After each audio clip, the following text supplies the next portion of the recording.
The Iran war could be entering a more dangerous phase, and here's why. Right now, Iran is launching large numbers of drones and missiles toward U.S. bases, Israel, and other locations across the Middle East. Many of them are intercepted by defense systems from Israel, the United States, and Gulf countries. But those interceptor missiles are extremely expensive and limited in supply. Some of the reported targets include oil refineries, gas facilities, and ships moving through the Persian Gulf. The idea is that rising energy prices and regional pressure could eventually push both sides toward ending the conflict. What do you think will happen next?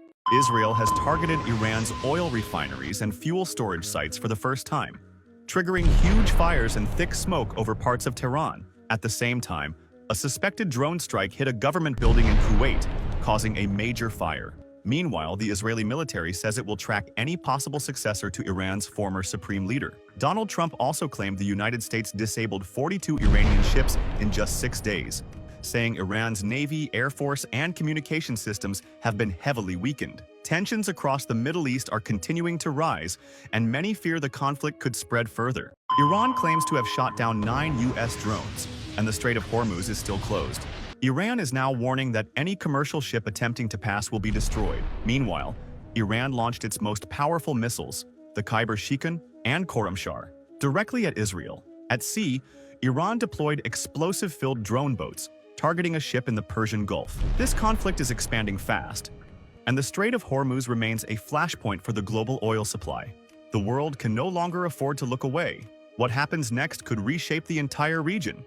There's a small island near Iran that some analysts say could become very important in the conflict. It's called Karg Island, and it hosts Iran's largest oil export terminal.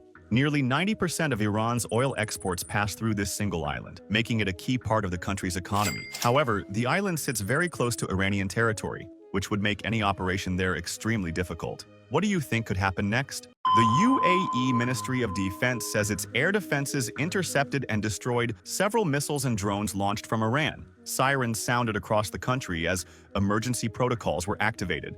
Authorities say defense systems are still working. Meanwhile, in Bahrain, a fire broke out near a U.S. military base.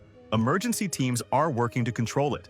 The cause is not yet confirmed. Security forces across the Gulf remain on high alert. Officials warn more developments may unfold in the coming hours. Iran has eliminated the American defense brain stationed in Qatar. How did Iran manage to target this most crucial American weapon with such silence and precision? The weapon we are talking about is called the AN/FPS-132. This radar system was not just a machine for America, but its eyes and ears across the entire Middle East. To understand its importance, consider this. Whenever Iran launched a missile, this system would track it from the moment of launch. Such was the power of this radar that it could monitor every movement up to 5,000 kilometers away.